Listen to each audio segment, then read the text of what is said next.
Радоваться жизни, несмотря ни на что. Более 200 тысяч слепых живет в России. Многие из них не могут приспособиться к повседневной жизни. А кто-то благодаря поддержке близких перестает себя чувствовать незрячим. Продолжит тему Александр Лысак.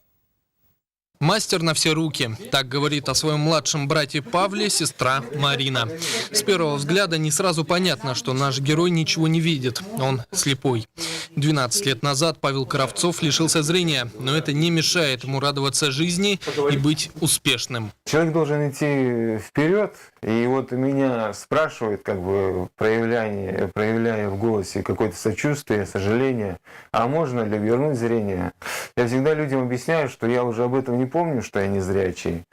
Наверное, я не помню потому, что человек должен адаптироваться, найти себя. Павел занялся строительством, чтобы не оставаться без дела. Сначала он при помощи рабочих возвел один дом, сейчас достраивает второй.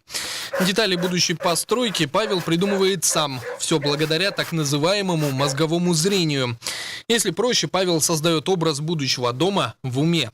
Если у человека есть желание что-то создавать, у незрячего человека, то у него обязательно разовьется мозговое зрение, которое поможет ему в любом его начинании быть успешным. Строительство требует не только хорошей фантазии, но и наличия денег.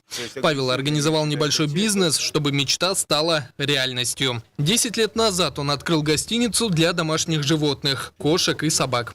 У каждого питомца просторный вольер, все необходимые удобства. Содержать животных можно зимой и летом. Люди, которые едут в отпуск или в командировку, оставляют у меня своих домашних питомцев. Так сказать, тем самым голосуют за мою услугу рублем.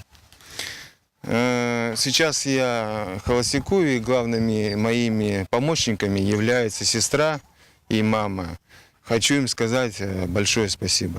Можно ли назвать Павла примером для подражания? Бесспорно. Причем не только для инвалидов, но и тех, у кого нет проблем со здоровьем. У нас живут два тигра. Один слабый, а другой сильный.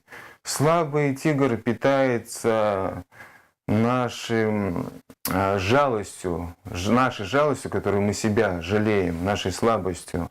Соответственно, сильный тигр, он питается нашими достойными поступками, нашей самодостаточностью. И вот я хотел бы всем людям, кто попал в сложную ситуацию, чтобы их сильный тигр всегда был сытым. Александр Лысак, Василий Слепцов, новости столицы.